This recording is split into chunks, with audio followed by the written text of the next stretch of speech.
салому дуруди беҳтарин ба ҳар яки шумо дӯстон ва бинандагон ва мухлисони шабакаи дилимии Сафаҳон ТВ. рӯзи ҳар яки шумо ба хайру шодӣ бошад дӯстони азиз.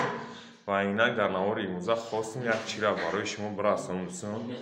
кадом дар Тоҷикистон медонам бизкашия дар ноҳияи Фархор бизкашии калон будай ва бачаҳои Москва шумо дархост бирасонем ки кадом мехоҳӣ ё ки мухлиси бизкашӣ тамошо кардан мехоҳем. агар худо хоҳад соати 8 шумо 10 мо мешавад фармои эфир сар метиҳем.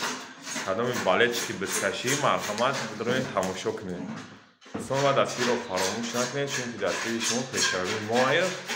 иншоалло бо навош ҳам мекунем, каналда мепахем ва касоне ки тамошо накардем баъдан метавонанд баъди фармои эфир успед намекунанд кор дан ё ки зай метавонанд метавонанд баъдан бидроянд тамошо кунанд дӯстон. ва баъдан дар омадан метавонед аз канали Сафаҳон ТВ видеои пурраша тамошо кунед дӯстон. ва ҳар ки ҷое бошед дӯстони азиз, худованд нигаҳбонатон бошед. мо шупакиловка зестем, иншоалло имрӯз буд мекунем. пагар обязательно мерем, биза ҳам эфир сар метиҳем, ҳам видео мекунем, баъдан каналда бо мепартонемш. панотон ба худо, дастгирро фаромӯш накунед дӯстон.